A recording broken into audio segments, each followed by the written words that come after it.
مولاي صل وسلم دائما أبدا على حبيبك خير الخلق كلهم. یوم نحشر المتقین الی الرحمن وفدا، کہ ایک دن ایسا آئے گا کہ جس دن متقین کو اللہ کی بارگاہ میں ایک وفد کی صورت میں لایا جائے گا. جیسے معزز مہمان آتے ہیں، معزز مہمانوں کی صورت میں اللہ کی بارگاہ میں ان کو لایا جائے گا. وَنَسُوقُ الْمُجْرِمِينَ إِلَىٰ جَهَنَّمَ وَرْدًا، اور مجرموں کو اس دن جس طرح سے جانوروں کو ہانکا جاتا ہے اس طرح ہانک کر جہنم میں ڈالا جائے گا. ہم اس موضوع پر گفتگو پہلے بھی کرتے آئے ہیں کہ اللہ تبارک و تعالیٰ قرآن مجید میں مختلف انداز سے لوگوں سے خطاب فرماتا ہے، یا الناس کہہ کے اللہ تبارک و تعالیٰ نے خطاب کیا ہے، یا الذین آمنوا کہہ کے اللہ تبارک و تعالیٰ نے خطاب فرمایا ہے. اور اللہ تبارک و تعالیٰ نے یا الذین آمنوا اتقوا اللہ، تقوی والے لوگوں کو، متقین کو بھی کتاب فرمایا ہے. آپ نے اس آیت ورثہ کا تعلق جو ہے وہ متقین سے ہے. تقوی کا لغوی معنی ہوتا ہے بچنا. جب انسان نیکی کرتا ہے اور اپنی نیکی کو ضائع نہیں ہونے دیتا، اس کو بچا لیتا ہے، گناہ سے اعراض کرتا ہے اور نیکی کرنے میں احتیاط کرتا ہے اور اس کو ضائع ہونے سے بچا دیتا ہے. ایسی صورت میں جب بندہ اپنی نیکیوں کو ضائع ہونے سے بچاتا رہتا ہے اور اپنی گناہوں سے احتیاط کرتا رہتا ہے تو وہ شخص متقی کہلاتا ہے. اللہ تبارک و تعالیٰ نے ارشاد فرمایا کہ یہ لوگ ایسے ہیں کہ قیامت کے دن ان کو معزز مہمانوں کی طرح میری بارگاہ میں لے جایا جائے گا. نبی رحمت صلی اللہ علیہ وسلم ارشاد فرماتے ہیں کہ جب متقی لوگ اپنی قبروں سے اٹھیں گے تو قبروں کے باہر کچھ سواریاں دیں گے جو ان کی قبروں کے باہر ان کے استقبال میں کھڑی ہوں گی. جب یہ سواریوں کو دیکھیں گے نا تو دیکھ کے ان کے دل کو اطمینان ملے گا، سکون ملے گا. اور وہ جو سواریاں ہوں گی ان بندوں سے مخاطب ہوگی اور ان سے خطاب کر کے کہیں گی کہ تم نے ہمیں پہچانا نہیں کہ ہم کون ہیں. یہ بندہ دیکھے گا ہمیں تو دیکھ کر کہے گا کہ نہیں، میں نے تمہیں نہیں پہچانا ہے، لیکن تیری خوشبو اور تیرا رویہ اور صورت یہ بتاتی ہے کہ تو اچھی چیز ہے، کہ مل کے دیکھ کے راحت مل رہی ہے، سکون مل رہا ہے. اس سے پتہ ہی چلتا ہے کہ کوئی اچھی چیز ہے، بری نہیں ہے. تو نبی رحمت صلی اللہ علیہ وسلم آپ ارشاد فرماتے ہیں کہ وہ سواری جو ہے وہ بندے سے گفتگو کرے اور بندے کو کہے گی کہ میں تیرا اپنے ساتھ نہیں ہوں، دنیا میں میں تجھ پہ سوار رہا ہوں اور آج اللہ تبارک و تعالیٰ نے مجھے تیری سواری بنا دیا. تو اس وقت یہ بندہ اپنی اس عمل کی سواری پر سوار ہوگا اور یہ سواری اس کو اللہ تبارک و تعالیٰ کی بارگاہ میں اڑا کے لے جائے گی. اب قیامت کے دن کئی قسم کے لوگ ہوں گے. نبی رحمت صلی اللہ علیہ وسلم ارشاد فرماتے ہیں کچھ لوگ ایسے ہوں گے کہ جب قیامت کا دن ہوگا تو اس وقت ان کو کہا جائے گا کہ چلو، اور یہ لوگ جو ہیں چلیں گے اور اللہ تبارک و تعالیٰ کی بارگاہ میں جیسے عام روٹین سے انسان چلتے ہیں چل کے چلیں گے. کچھ لوگ ایسے ہوں گے جو دوڑ کے چلیں گے، نبی رحمت صلی اللہ علیہ وسلم ارشاد فرماتے ہیں کہ کچھ لوگ ایسے ہوں گے جو گھوڑوں پہ سوار ہوں گے اور ان پہ سوار ہو کر اللہ تبارک و تعالیٰ کی بارگاہ میں آئیں گے، اور کچھ لوگ ایسے ہوں گے کہ اللہ تبارک و تعالیٰ خود ان کے استقبال کے لیے سوالی بھیجے گا، اور قیامت کے دن یہ اپنی ان سواریوں پہ سوار ہو کر اللہ تبارک و تعالیٰ کی بارگاہ میں حاضر ہوں گے، تو اللہ تبارک و تعالیٰ نے ارشاد فرمایا کہ یوم نحشر المتقین الی الرحمن وفدا، یہ ایسے لوگ ہوں گے جو معزز مہمانوں کی طرح ہماری بارگاہ میں کو لے جایا جائے گا۔ اب سوال یہ پیدا ہوتا ہے کہ یہ مقام، یہ مرتبہ یہ کتنے ملے گا؟ صاف ظاہر ہے کہ یہ انسانوں میں سے کچھ انسان ہوں گے جو اس مقام اور اس مرتبے پر فائز ہوں گے، لیکن یہ کیسے انسان ہوں گے؟ نبی رحمت صلی اللہ علیہ وسلم ارشاد فرماتے ہیں، امام غزالی رحمۃ اللہ علیہ آپ کے بار روم میں نقل کرتے ہیں، آپ فرماتے ہیں نبی رحمت صلی اللہ علیہ وسلم ارشاد فرماتے ہیں کہ قیامت کے دن کچھ لوگ ایسے ہوں گے کہ انبیاء اور شہداء ان کے مقامات پہ رشک کریں گے، اور انبیاء اور شہداء آپس میں یہ بات کریں گے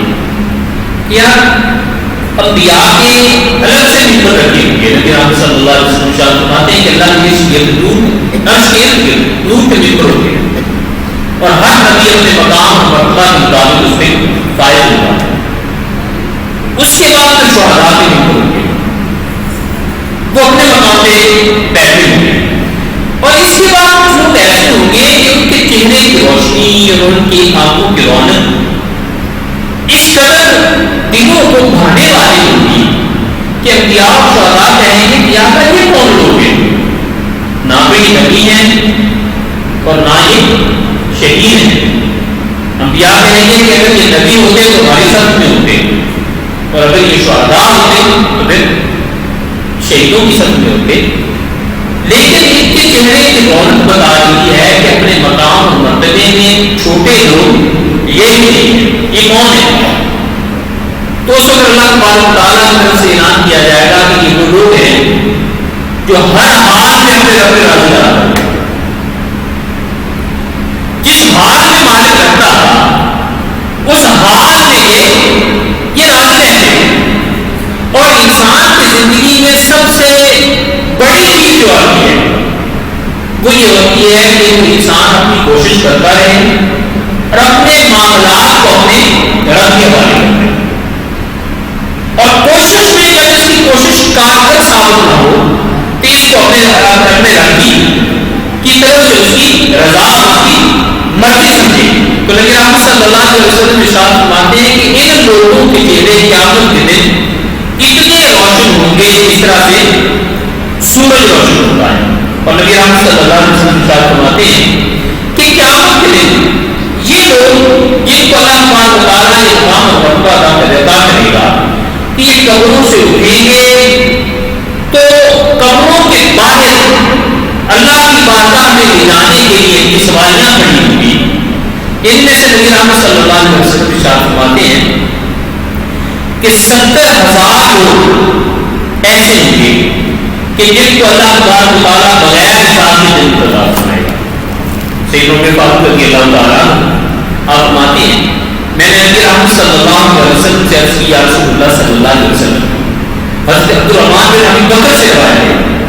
آپ فرماتے ہیں نبی رحمت صلی اللہ علیہ وسلم ارشاد فرماتے ہیں کہ میری امت میں سے 70,000 لوگ ایسے ہوں گے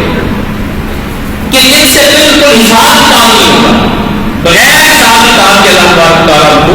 جنت عطا فرمائے گا۔ تو سیدنا عمر فاروق رضی اللہ تعالیٰ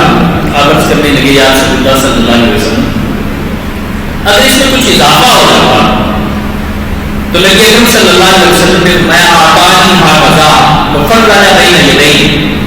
نبی رحمت صلی اللہ علیہ وسلم نے یہ سن کر اپنے ہاتھ پھیلا فرمایا کہ میرے رب نے اتنا عطا فرمایا ہے، ہاکذا وفرج بین یدیہ، اور دونوں ہاتھوں کو نبی اکرم صلی اللہ علیہ وسلم نے کھول دیا، فرمایا کہ میرے رب نے اتنا عطا فرمایا ہے کہ اس طرح سے لوگوں کی میں شفاعت کروں تو آپ کو اللہ تبارک و تعالیٰ جنت عطا فرمائے گا۔ اب نبی رحمت صلی اللہ علیہ وسلم کی دوسری حدیث پاک میں نبی رحمت صلی اللہ علیہ وسلم ارشاد فرماتے ہیں، آپ فرماتے ہیں کہ کچھ لوگ ایسے ہوں گے جو بغیر حساب کتاب کے جنت میں جائیں گے۔ یہ 70,000 لوگ ہیں۔ ان 70,000 لوگوں میں سے ہر شخص کو اجازت ہوگی کہ وہ اپنے ساتھ 70,000 کو لے کر جائے۔ اب یہ بھی انسان ہوں گے جو سفارش سے جا رہے ہیں، اور وہ بھی انسان ہوں گے جو سفارش کر کے ایک آدمی اپنے ساتھ 70,000 کو جنت میں لے کے جا رہا ہوگا۔ یہ جو 70,000 لوگ ہوں گے، یہ وہ لوگ ہوں گے جو متقین میں سے ہوں گے، جو اللہ تبارک تعالیٰ کی بارگاہ کے معزز مہمان ہوں، اور ساتھ ہی اللہ تبارک تعالیٰ نے ارشاد فرمایا وَنَسُوقُ الْمُجْرِمِينَ إِلَىٰ جَهَنَّمَ وَرْدًا، اور کچھ ایسے لوگ ہوں گے کہ ان کو جہنم کی طرح، جس طرح سے جانوروں کو ہانکا جاتا ہے اور پیاسا جانور جو ہے وہ پانی کی طرف بھاگتا ہے اور ہانپتا ہے، کچھ لوگ ایسے ہوں گے کہ اس طرح ہانپیں گے اور ان پہ رحم نہیں کھایا جائے گا، اور اس حال میں ان کو جہنم کی طرف ہانپ دیا جائے گا۔ اب یہ بھی انسان ہوں گے، لیکن فرق کس چیز میں ہے؟ پہلے نمبر پہ ایمان کا فرق ہے کہ جن کو اللہ تبارک تعالیٰ نے ایمان کی دولت عطا فرما دی تو ان کو اللہ تبارک تعالیٰ نے اپنے بندوں میں سے خاص فرما دیا، اور ایمان لانے کے بعد جو دوسرا فرق ہوگا تو تقویٰ کا فرق ہوگا، جس پہ ہم اکثر بات کرتے رہتے ہیں کہ ہم اپنے معاملات میں فرائض پر ہیں، فرائض کے ادائیگی کے بعد سنتوں پہ واجبات پہ آ گئے ہیں، واجبات کے بعد ہم سنتوں پہ آ گئے ہیں، سنتوں کے بعد ہم مکروہات سے بچنے لگے ہیں، اس کے بعد ہم اپنے عمل کی پیوریفیکیشن کرنے لگے، حتیٰ کہ ہماری زندگی میں ہمارے وجود سے ساری ناپسندیدہ چیزیں رخصت ہو گئی۔ جب یہ کیفیت انسان کی ہوتی ہے تو قیامت کا دن، جس کو 50,000 سال کا ایک دن کہا گیا ہے، نبی رحمت صلی اللہ علیہ وسلم ارشاد فرماتے ہیں کہ اس دن لوگوں کی کیفیت یہ ہوگی کہ لوگ آگ کے اوپر سے گزر رہے ہوں گے، بالکل صراط کے اوپر سے گزریں گے تو نبی رحمت صلی اللہ علیہ وسلم ارشاد فرماتے ہیں کہ بعض لوگ اتنی تیزی سے گزریں گے جیسے براق میں گزرتا ہے، اور براق کی وضاحت میں ہم اس بات کو بیان کر چکے ہیں کہ براق آتی ہے وہاں تک براق کا پلٹ جاتا ہے۔ یہ لوگ ایسے ہوں گے جو اتنی تیزی کے ساتھ جہنم سے گزریں گے جس طرح سے براق کی تیزی ہوتی ہے، اور بعض ایسے ہوں گے جو ہوا کی تیزی سے گزر جائیں گے، جتنی ہوا تیز ہے، اور بعض جو ہے ایسے جو گھوڑے کی رفتار سے گزریں گے، اور بعض ایسے ہوں گے جیسے تیزی سے انسان چلتا ہے، اور پھر ایسے آپ لوگ بھی ہوں گے جو عام رفتار سے گزریں گے۔ اور نبی رحمت صلی اللہ علیہ وسلم اس سے بات میں ارشاد فرماتے ہیں کچھ لوگ ایسے ہوں گے جو اس صراط کے اوپر سے گزرتے ہوئے کٹ کٹ کے جہنم میں گریں گے، اور انسان جب اس صراط کے اوپر سے گزر رہا ہوگا تو اس کے اپنے آواز کیل اور کانٹے کانٹے کے وجود میں گر جائیں گے،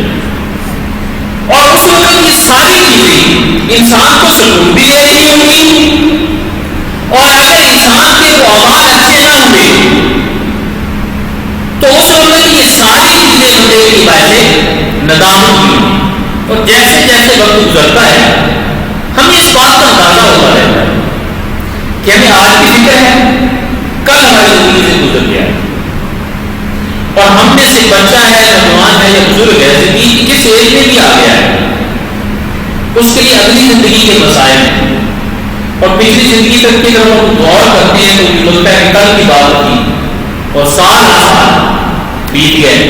نبی رحمت صلی اللہ علیہ وسلم آپ سے حضرت انس بن مالک رضی اللہ عنہ آپ روایت کرتے ہیں، اور اس دنیا کی زندگی کو نبی رحمت صلی اللہ علیہ وسلم نے اتنی اہمیت دی ہے کہ ضرورت کے مطابق اس سے استفادہ حاصل ہو، اور آخرت کے لیے اپنے معاملات اور اعمال کو جمع کرنا۔ حضرت انس بن مالک رضی اللہ تعالیٰ آپ فرماتے ہیں نبی رحمت صلی اللہ علیہ وسلم نے ارشاد فرمایا کہ قیامت کے دن ایک شخص کو لایا جائے گا جو اہل جہنم سے ہوگا، لیکن اس کی زندگی بڑی عیش عشرت میں گزری ہوگی، اس نے زندگی میں کبھی کوئی مصیبت یا کسی دکھ کا سامنا نہیں کیا ہوگا، لیکن مسئلہ یہ ہوگا کہ اعمال کا پلڑا نہیں ہوگا، پلے میں نمازیں نہیں ہوگی، اس کے ساتھ زکات نہیں ہوگی، اس نے اخلاص نہیں ہوگا، اب سب معاملات سے عاری ہوگا، لیکن زندگی میں دولت کی اس کی ریت ریت نہیں ہوگی۔ جب اس کو قیامت کے دن اللہ تعالیٰ کی بارگاہ میں لے جایا جائے گا تو اللہ تعالیٰ ارشاد فرمائے گا کہ اس کو ایسا کرو کہ لے جاؤ اور جہنم میں ایک غوطہ لگوا کے واپس کرو۔ نبی رام صلی اللہ علیہ وسلم ارشاد فرماتے ہیں یہ دنیا کی راحتوں میں پڑا، یہ دنیا کی نعمتوں کو سے استفادہ کرنے والا، یہ دنیا میں ناز و نعمت تھے پل کے بڑا ہونے والا، جب قیامت کے دن لے جایا جائے گا اس کو جہنم سے ایک غوطہ لگوا کر اس کو باہر نکالا جائے گا، تو نبی رام صلی اللہ علیہ وسلم ارشاد فرماتے ہیں کہ اس سے اللہ تعالیٰ ارشاد فرمائے گا حل رعیتا خیر قط، کبھی تم نے بھلائی دیکھی تھی، خوشی کبھی زندگی میں ملی ہو؟ جب اس بندے سے سوال ہوگا بس ایک جہنم سے یہ غوطہ لگا کے واپس آئے، پوچھا جائے گا حل رعیتا خیر قط، کیا تم نے کبھی زندگی میں بھلائی دیکھی تھی؟ تو یہ کہے گا واللہ لا واللہ یہ کہے گا کہ اللہ کی قسم یا اللہ بھلائی میرے قریب سے نہیں، کبھی زندگی میں خوشی راحت اور آرام میں زندگی میں کبھی نہیں دیکھا۔ اب اللہ تعالیٰ ایک اور شخص کو بلائے گا جس کی زندگی میں ہر ستم ہوا، اس میں ہر قسم کے مسائل ٹوٹے، اس کو کون سی مصیبت تھی جس کا اس کو سامنا نہیں کرنا پڑا، وہ دنیا کے مسائل کو چھیڑ کے نکلا ہوا انسان۔ نبی رام صلی اللہ علیہ وسلم ارشاد فرماتے ہیں کہ دنیا میں کچھ لوگ ایسے بھی ہیں کہ اگر وہ مجلس میں آ کر بیٹھ جاتے ہیں تو ان کے بیٹھنے سے کسی کو خوشی نہیں ہوتی، اگر وہ مجلس سے اٹھ کے چلے جاتے ہیں تو اس کے چلے جانے کا کسی کو احساس نہیں ہوتا۔ یہ ایسے افراد ہوتے ہیں کہ بظاہر لوگوں کی نظر میں یہ بالکل ان کی کوئی حیثیت نہیں ہوتی، مگر اللہ کی بارگاہ میں بڑا مقام ہوتا ہے۔ فرمایا کہ ایسا شخص لایا جائے گا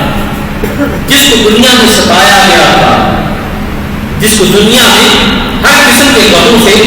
سامنا اس کا تھا، اس کو لایا جائے گا تو اللہ تعالیٰ ارشاد فرمائے گا کہ میرے بندے کو لے جاؤ اور جا کر جنت سے ایک غوطہ لا کے اس کو باہر دے۔ نبی رام صلی اللہ علیہ وسلم ارشاد فرماتے ہیں اس بندے کو لے جایا جائے گا اور جنت میں ایک ٹوٹی لگوائی جائے گی، اسے جنت میں ایک غوطہ لگوا کے اس کو باہر لایا جائے گا تو اللہ تعالیٰ اس بندے سے ارشاد فرمائے گا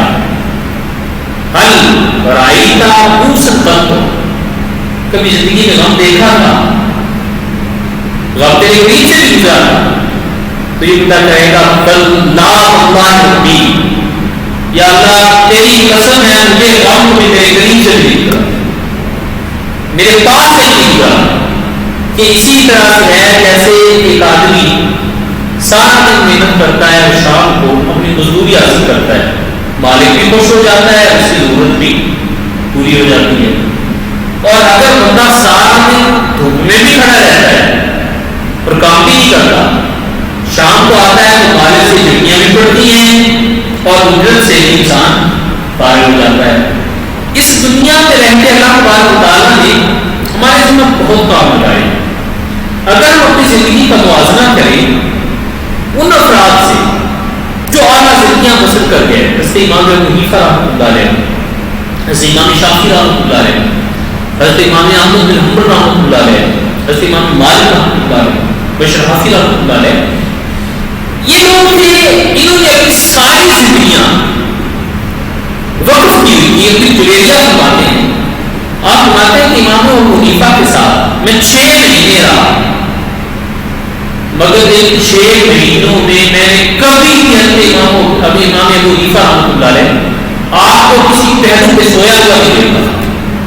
6 مہینوں میں. ایک مجوسی تھا جو امام ابو حنیفہ رحمۃ اللہ علیہ کا پڑوسی تھا. ایک دن اس مجوسی سے اس کا بیٹا کہنے لگا کہ بابا ہمارے پڑوسیوں کے گھر میں ایک درخت ہوتا تھا، پر میں جب شام کو چھت پہ جاتا ہوں تو اب وہ درخت نظر نہیں آتا. تو وہ مجوسی اپنے بیٹے سے کہنے لگا کہ بیٹا ہم کب سے رہ رہی ہیں، میں نے تو آج تک ایسا کوئی درخت نہیں دیکھا. وہ بیٹا کہنے لگا کہ بابا میں روزانہ رات کو دیکھتا تھا، چھت پہ جاتا تھا تو درخت مجھے نظر آتا تھا. تو وہ باپ کو پوچھنے لگا کہ بیٹا کہاں پہ نظر آتا تھا؟ تو بیٹا کہنے لگا فلاں مقام پہ. تو وہ مجوسی کہنے لگا کہ بیٹا وہ درخت نہیں تھا، وہ مسلمانوں کا امام ابو حنیفہ تھا جو آپ کو قیام کرتا تھا، اور آپ کے قیام میں اتنا تسلسل ہوتا تھا، نیکی کے عمل میں اتنا تسلسل ہوتا تھا کہ کبھی بھی اس کے اندر رکاوٹ اور کسی قسم کی جو ہم سستی کر جاتے ہیں ایسی چیز کا گزر نہیں ہوتا.